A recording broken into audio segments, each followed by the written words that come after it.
Parents, biblically speaking, have the primary responsibility for raising their children to be disciples of Jesus. Right. Most parents, that's not even on their radar screen. Okay, we talked about those 8s on the discipleship scale, but as you look at the research, you're finding that very few people, even in the church, have a solid biblical worldview, including many times pastors, youth pastors, worship pastors. How do you feel we've gotten here? Well, wow, that's a 4-hour conversation. Maybe the short of it is, part of it is that the local church has dropped the ball. Part of the way that I could maybe best describe that is by talking about the research we've done with pastors. One of the things that we discovered is that when we ask a representative national sample of pastors, is your church effective in ministry? We find that more than 4 out of 5 of them, well over 4 out of 5 of them, say, oh yes, we're effective in ministry. It's like, great. And then our follow-up question is, how do you know that? Right. And what we found is that the typical church in America, a Christian church, measures 5 things to determine whether or not they're effective in ministry. How many people attend the church, how much money the church raises, how many programs they offer, how many staff people they've hired, and how much square footage they've built out on their campus.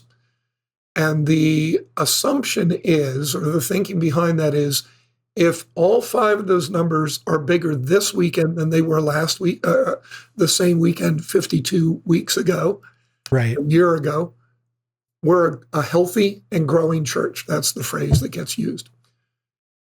Now, I'm a measurement guy, Garrett, so I'm happy they're measuring stuff. But as a measurement guy, I've learned, and in some cases learned the hard way, if you measure the wrong things, you're going to create the wrong things. Right. And I would suggest that, when what you're measuring is attendance and money and programs and staff and square footage, Jesus didn't die for any of those, which says to me, oh my gosh, I think we're measuring the wrong things. And when you do measure those things, what is it that they say about why you exist and what you consider success to be?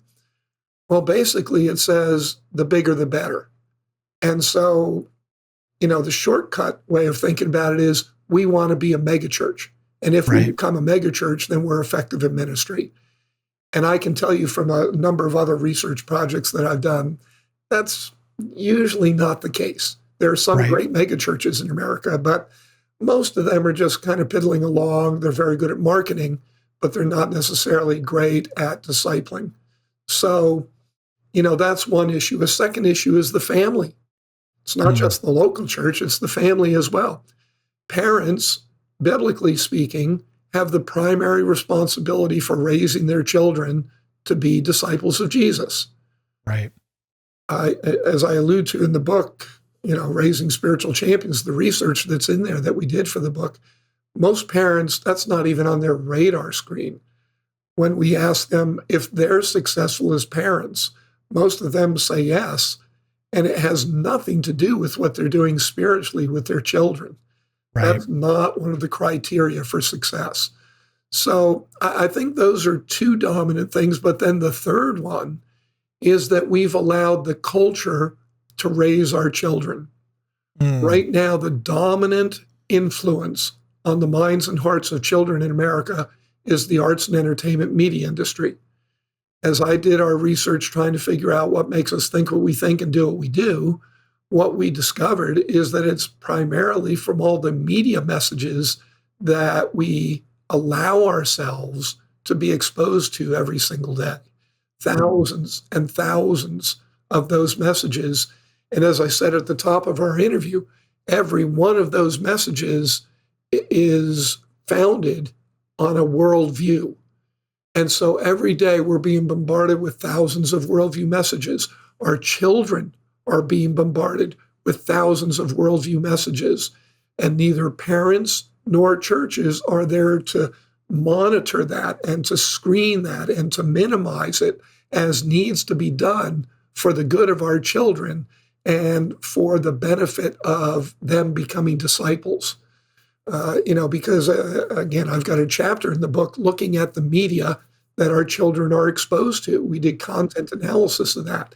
And I can tell you very confidently that our children, even the children of born-again parents, are not being exposed to biblical messages through the media that they're watching.